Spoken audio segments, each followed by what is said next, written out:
நாளைக்கு வந்து 9த் செம்மோட ஃபர்ஸ்ட் செமஸ்டர் எக்ஸாம் ஸ்டார்ட் ஆகுது. நேத்து தான் நான் ஊர்லேருந்தே சென்னைக்கு வந்திருக்கேன்.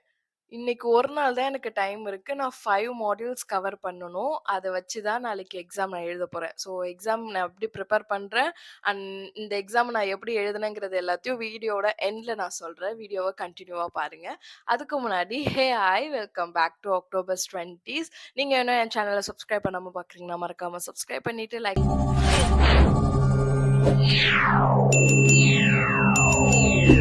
டைமே இல்லாத இந்த ஃபர்ஸ்ட் எக்ஸாம்ல விளாக் எடுக்கிறேன்னா, அப்பதான் ரா அண்ட் ஃப்ரெஷ்ஷா இருக்கும். இந்த விளாக் வந்து நான் எப்போ எடுப்பேன்னா, நான் ஷெட்யூல் போட்டு வச்சிருப்பேன்ல, இந்த டைம்ல இதெல்லாம் படிக்கிறோம் அப்படின்னு சொல்லிட்டு. ஸோ அந்த எதுல எப்பலாம் பிரேக் விட்டு வச்சிருக்கிறோனோ, அப்பலாம் நான் விளாக் ஷூட் பண்ணலான்னு சொல்லிட்டு பிளான் வச்சிருக்கிறேன். அப்பதான் கொஞ்சம் நல்லாருக்கும், ஃப்ரெஷ்ஷா இருக்கும். பார்க்க உங்களுக்கும் இன்ட்ரெஸ்ட்டா இருக்கும்ல, அப்படின்னு சொல்லிட்டு நான் ஒரு பிளான் பண்ணி வச்சிருக்கிறேன். அதுபடி தான் நான் போயிட்டு இருக்கிறேன். ஸோ என்னோட ஷெட்யூல் படி எ இப்போ வந்து டைம் வந்து 11:30 ஆகுது. நான் ஒரு மாடியூல் முடிச்சிருக்கணும். முடிச்சுட்டேன். இப்போ வந்து 2ண்ட் மாடியூல்லேருந்து நான் கன்டின்யூ பண்ற மாரி இருக்கும். ஸோ இதுதான் நான் போட்டு வச்சிருக்கிற ஷெட்யூல். ஆக்சுவலி இது வந்து எனக்கு எப்ப எக்ஸாம் இருக்கு என்னன்னு இந்த நவம்பர் மந்தோட கேலண்டர் இது. இது வந்து இப்போ நான் போட்டு வச்சிருக்கிற ஷெட்யூல். இதுக்குள்ள நான் வந்து ஸோ டைம் வந்து இப்போ 3 ஆயிடுச்சு. நான் என்னோட 3 மாடியூல முடிச்சுட்டேன். ஒரு பக்கம் ஹாப்பியா இருந்தாலும், இன்னொரு பக்கம் எனக்கு பயங்கர சோகம். ஏன்னா என்னோட 2 to 3 பிரேக் டைமும் நான் எடுக்கவே இல்ல. அது எடுக்காம படிச்சனால தான் 3 முடிச்சேன். இல்லைன்னா முடிச்சிருக்க மாட்டேன். என்னோட கொழுப்பு என்ன தெரியுமா? ஒழுங்கா 2 நாளுக்கு முன்னாடியே இங்க வந்துட்டு படிக்க ஆரம்பிச்சிருக்கணும். இப்போ எனக்கு டைமே பத்தல. 3 மணி ஆயிடுச்சு. இப்பதான் வந்து நான் 3 மாடியூல் முடிச்சிருக்கிறேன். இதுக்கப்புறம் 4, 5 மாடியூல் முடிச்சுட்டு ப்ராப்ளம் கொஸ்டின்ஸ் வேற பார்க்கணும். இதுக்கு நடுவில் நான் குக் பண்ணணும், சாப்பிடணும், ஹேர் வாஷ் பண்ணணும், கொஞ்சம் வேலையும் இருக்கா. ஸோ இதையும் பண்ணணும், படிச்சும் முடிக்கணும். நான் கொஞ்சம் டைம் லேட்டாக வேற ஸ்டார்ட் பண்ண மாதிரி எனக்கு பர்சனலி ஃபீல் ஆகுது. ஐயோ! ஏதாவது ஒரு மாடியூல ஸ்கிப் பண்ணிட்டு நம்ம படிக்கலாம். பட் இப்போ என்னன்னா, நான் ஏதாவது மாடியூல இங்கேயே நான் ஸ்கிப் பண்ணேன்னா, நாளைக்கு ஆப்ஷனலா கொஸ்டின்ஸ் நான் சூஸ் பண்ணும்போது எனக்கு கொஞ்சம் சிக்கல் ஆயிடும். ஏன்னா இது என்னோட ஃபர்ஸ்ட் செம் கிடையாது. 9th செம்ல ஃபர்ஸ்ட் எக்ஸாம் எழுத போறேன். ஸோ அப்போ வந்து எனக்கு எப்படி எக்ஸாம் எழுதணும், எப்படி எழுதினா பாஸ் ஆகும், எந்த கொஸ்டின்ஸ் எழுதணும் அப்படிங்கிற ஒரு ஐடியாலாம் எனக்கு நிறையவே இருக்கு. குட் மார்க்ஸ் ஸ்கோர் பண்ற அளவு ஐடியா இருக்கு. பாஸ்லாம் அசால்ட்டா பண்ணிக்கலாம். குட் மார்க்ஸ் ஸ்கோர் பண்ற அளவு நல்ல ஐடியா இருக்கு. பட் அதுக்கு நான் கொஞ்சம் ஹார்ட் ஒர்க் போடணும்னு போட்டேன். ஒரு வேலைக்கு ஆகாது போல. பட் நான் அதை வந்து விடவே மாட்டேன். இன்னைக்கு ஃபுல்லா உட்காந்து படிச்சுட்டு நல்ல மார்க்ஸ் எடுக்கிற அளவு படிச்சுட்டு தான் போக போறேன். இப்போதைக்கு நான் படிச்சது பாஸே ஆகலாம், சீரியஸா பாஸ் ஆகலாம். பட் இது பத்தாது, இன்னும் வந்து படிப்போம். இப்போ அதுக்கு முன்னாடி நான் சாப்பிட்டுட்டு அதுக்கப்புறமேட்டு உட்காந்து படிச்சுட்டு அப்புறம் ஹேர் வாஷ் பண்ணிட்டு அப்புறம் ரிவைஸ் பண்றேன். ப்ராப்ளம் கொஸ்டின்ஸ் வேற பார்க்கணும். ப்ராப்ளம் கொஸ்டின் தான் இந்த தடவை கொஞ்சம் கடுப்பா இருக்கு. ஸோ அது மட்டும் என்னன்னு கொஞ்சம் பார்த்துட்டு ரிவைஸ் பண்ணிட்டு ரிலாக்ஸ்டா போய் எக்ஸாம் எழுதுவோம். பார்ப்போம் இதுக்கப்புறம் என்ன நடக்க போகுது. 3 மணிக்கு வந்து இந்த புலம்புறேன்னா அப்புறம் நைட்டு 7 மணிக்கு என்ன புலம்பு போறேனோ தெரியல. பார்க்கலாம். ஆக்சுவலி இவ்வளோ நேரம் நான் பேசின கிளிப்ஸ் இப்போ நான் பார்த்துட்டு இருந்தேன். அப்பதான் நான் ஒன்று நோட்டீஸ் பண்ணேன். எனக்கு என்ன எக்ஸாம்னு நான் இது வரையும் உங்ககிட்ட சொல்லவே இல்லை அப்படின்னு. லேபர் லா 1 எழுத போறேன். கொஞ்சம் வந்து ஈஸியாகவும் இருக்கு, கொஞ்சம் கடுப்பாகவும் இருக்கு. இதுல லேபர் லா 2 வேற நெக்ஸ்ட் செம்க்கு வரும். அதுக்கு இதை ஒழுங்கா படிச்சா எக்ஸாமும் நல்லா எழுதலாம், நெக்ஸ்ட் செம் கண்டினியூக்கும் யூஸ்ஃபுல்லா இருக்கும்னு நினைக்கிறேன். யாராவது 4 மணிக்கு தோசை சாப்பிடுவாங்களா? காஃபியாவது குடிச்சிருக்கலாம். தோசை மாவு காலைல வச்சு அதை மறந்தே போயிட்டு, அதனால இப்போ தோசை சாப்பிட்றேன். தோசை சாப்பிட்டுட்டு அந்த ஆஃப் பனானா சாப்பிட்டா நம்மளோட லஞ்ச் முடிஞ்சிச்சு. You want? என்னால் கொடுக்க முடியாது, ஸோ நானே சாப்பிட்டுக்கிறேன். இப்போ டைம் வந்து 5:45 ஆகுது. என்னோட ஷெட்யூல் படி 5:30க்குள்ள 4 மாடியூல் கம்ப்ளீட் பண்ணிட்டு பிஃபோர் 9க்குள்ள பேலன்ஸ் இருக்கிற ப்ராப்ளமையும் 5th மாடியூலையும் கம்ப்ளீட் பண்ணணும். இதான் என்னோட டார்கெட். இப்போ நான் வந்து 5:45க்குள்ளேயே 5 மாடியூலுமே கம்ப்ளீட் பண்ணிட்டேன். ஏன்னா எனக்கு இருக்கிறது ப்ராப்ளம் கொஸ்டின்ஸ் மட்டும்தான். ஸோ மாடியூலி எக்ஸாமுக்கு ரொம்ப டைம் ஆயிடுச்சு. ஸோ நான் கிளம்பிட்டே அப்படியே உங்ககிட்ட பேசுகிறேன். ஆக்சுவலி ஆல்மோஸ்ட் நான் பாதி இல்லை முழுசாவே வந்து படிச்சுட்டேன். ப்ராப்ளம் கொஷின்ஸ், அதுக்கப்புறம் மாடியூல் 5 வரையும் எல்லாமே நான் முடிஞ்ச வரையும் கவர் பண்ணிட்டேன்.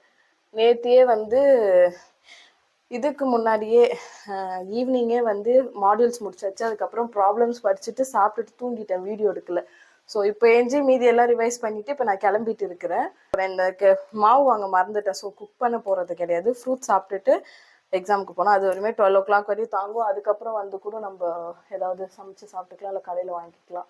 ஸோ இப்போதைக்கு நம்மளோட டியூட்டி போய் ஹால் டிக்கெட் வாங்கணும்.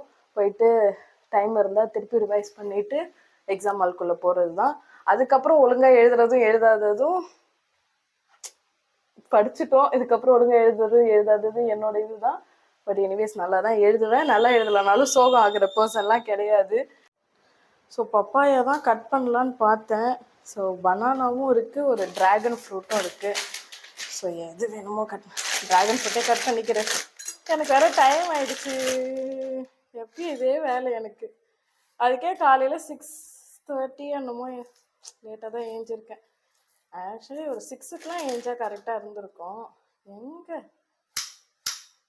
நைட் பர்சனாக இருக்கிறேன். மார்னிங்லாம் வந்து வாய்ப்பே இருக்க மாட்டேங்குது. உரிச்சு கிடாசி இன்னைக்கு இது போதும். ஏன்னா வந்து ஹெவியாக பசிக்கலை. அதனால இன்னைக்கு இந்த பிரேக்ஃபாஸ்டோடய நம்ம முடிச்சுக்கலாம். This is my breakfast. சாப்பிட்டு முடிச்சுட்டேனே, அவ்வளோதான். ஆனால் வந்து டைம் ஆயிடுச்சு. மணி இப்போ 8:30 ஆயிடுச்சு. எனக்கு 9 மணிக்கு எக்ஸாம் இருக்கேன். ஸோ நான் எக்ஸாம் முடிச்சுட்டு வந்து உங்ககிட்ட பேசுகிறேன். பாய். நான் எக்ஸாம் முடிச்சுட்டு வந்துட்டேன். நல்லா எழுதியிருப்பேனா மாட்டேனா சொல்லுங்க. நல்லா எழுதியிருக்கேன். ஆக்சுவலி நேற்று அந்த அளவு படித்தனால தான் இன்னைக்கு வந்து பல்ல காட்டிட்டு நல்லா எழுதியிருக்கேன்னு சொல்கிறேன். நேற்று ஒரு மாடியூல் நான் ஸ்கிப் பண்ணியிருந்தா கூட இன்னைக்கு நான் அவுட் ஆயிருப்பேன். அதே மாதிரி ப்ராப்ளம் கொஷின் நேற்று படிக்க அதுதான் எனக்கு கொஞ்சம் டைம் எடுத்துச்சா. ஆனால் அதுலேருந்து கேட்கவே இல்லை. ஒன்று தான் கேட்டிருந்தாங்க. அதுவும் வந்து அரைகுறை. ஏன்னா வந்து அது லாஸ்ட்டாக அந்த ப்ராப்ளம் கொஷின்ல இருந்துச்சா, படிக்கிறதுக்குள்ளே சோம்பேறி ஆயிடுச்சு. அப்படியே ஒரு மந்த்ஸ் படிச்சுட்டு அப்படியே விட்டுட்டேன். கரெக்டாக அந்த கொஷின் கேட்டிருந்தாங்க. மீதி எதுவுமே கேட்கவே இல்லை. Puts okay. பட் அதுவுமே நல்லா தான் பண்ணியிருந்தேன். அந்த அளவு மோசம்லாம் சொல்ல மாட்டேன். ஸோ ஒரு புக்லெட் ஃபில் பண்ணிட்டு வந்திருக்கேன் இந்த தடவை. இது வரையும் அவ்வளோலாம் பண்ண மாட்டேன். பண்ணுவேன். ஐயோம்மா சாரி. பண்ணுவேன். ஒரு 32 பேஜஸ் மொத்தம். ஒரு 30 வரையுமே தொட்டிருக்கேன். மேக்ஸிமம் 28, 27 அப்படி. இந்த தடவை தான் 32மே ஃபில் பண்ணிட்டு வந்திருக்கேன். ஸோ இதுக்கப்புறம் எக்ஸாமும் இப்படி தான் ப்ரிப்பேர் பண்ண போகிறேன், படிக்க போகிறேன், ஒழுங்கா எழுத போகிறேன். எனக்கு வந்து நல்ல மார்க்ஸ் ஸ்கோர் பண்ணும், அதுக்காக நான் இவ்வளோக்கு படிக்கிறேன், சீன் போடுறேன் அப்படிலாம் வந்து வராது. எனக்கு இவ்வளோக்கு நான் படித்தாதான் அட்லீஸ்ட் இந்த செம் அரியர் விழாமல் என்னால் தப்பிக்க முடியும். அந்த அளவு எனக்கு அங்கே 3 மணி நேரம் உட்காந்து கண்டென்ட் ஏதாவது எழுதுறதுக்கு எனக்கு வரும். ஸோ ஏதாவது ஸ்கிப் பண்ணிட்டு படிக்காமலாம் போயிருந்தேன்னா இந்த அளவெல்லாம் பண்ணியிருக்க மாட்டேன். ஸோ ஆக மொத்தம் குமுதா ஹாப்பி. இதுதான் வந்து என்னோட கொஷின் பேப்பர். அதுக்கு தான் மணி நேரம் கையில் வச்சிருந்தேன். இதுதான் என்னோட கொஷின் பேப்பர். இது 2 மார்க்ஸ், 10 மார்க்ஸ், இது வந்து 20 மார்க்ஸ். எங்கள் யூனிவர்சிட்டியோட கொஷின் பேப்பர் இது. அண்ட் இது வந்து என்னோட ஹால் டிக்கெட். இது இனிமேல் தேவையில்ல, தூக்கி போட்டுடலாம். இதுதான் வந்து பத்துவோட ஹால் டிக்கெட். இது வந்து இது ரூல்ஸ் இன்ஸ்ட்ரக்ஷன்ஸ். இதுதான் என்னோட ஹால் டிக்கெட். ஃபோட்டோ வேணாம், சரி பார்த்துக்கோங்க. 6 சப்ஜெக்ட் ஒன்று முடிச்சாச்சு. இன்னும் 5 சப்ஜெக்ட் இருக்கு. முடிச்சுட்டா நம்ம 9th செம்ம கம்ப்ளீட் பண்ணியாச்சு. ஆமாம்.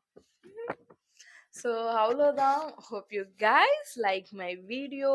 இந்த மாதிரி ஏதாவது ஒரு கண்டென்ட்டை தூக்கிட்டு இனிமேல் வாரம் நான் வரலான்னு இருக்கிறேன்.